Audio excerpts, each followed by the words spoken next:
Keenan, Alicia, at least 10 of MDOC's 28 facilities are at critically low staffing levels right now. And while Omicron has only been confirmed at 2 of those 28 facilities, that does little to ease concerns for one Metro Detroit father whose son still has at least months to go on his sentence.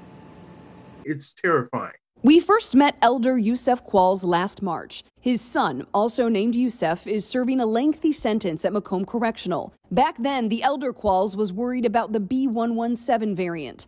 Now, Omicron is keeping him up at night. It's amazing to me that the same scenario that we met under still exists. That scenario laid out in video calls with his son, who says exposed inmates are not being adequately isolated. He's had consistent negative tests, but he's currently right now in an area where there are 3 other people who are positive.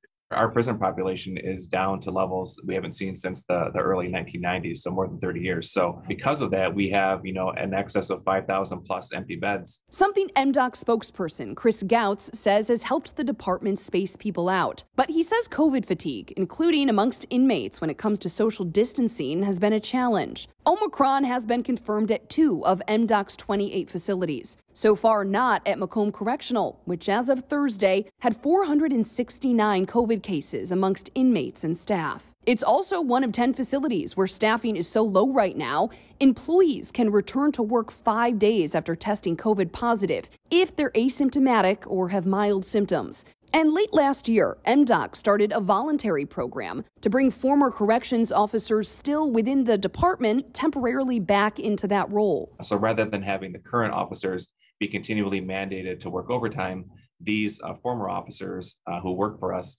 can suit up and go in and work that shift. Testing supplies for Michigan prisons have been steady, Gouts says, and inmates are given masks. However, Qualls says his son has at times resorted to getting his own. Your son is ordering PPE through commissary? Yes, he has. Around 70% of inmates are fully vaccinated, Gouts says, and so far around 10,000 booster shots have been administered. Qualls' son, who is fully vaccinated, is next before a parole board in mid-June, his next shot at coming home. Until then, the elder Qualls says he'll keep hope and keep speaking up.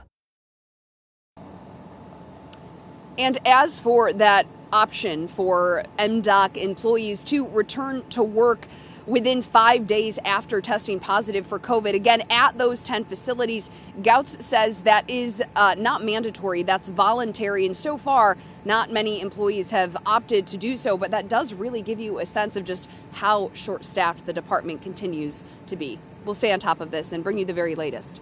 Reporting live this morning, Jen Shantz, 7 Action News. Keenan, Alicia. You can understand the concern there, and certainly makes sense now why the jail facilities and prison facilities are among those getting the test being surged by the Michigan Department of Health. Jen Shantz, thank you so much for that report.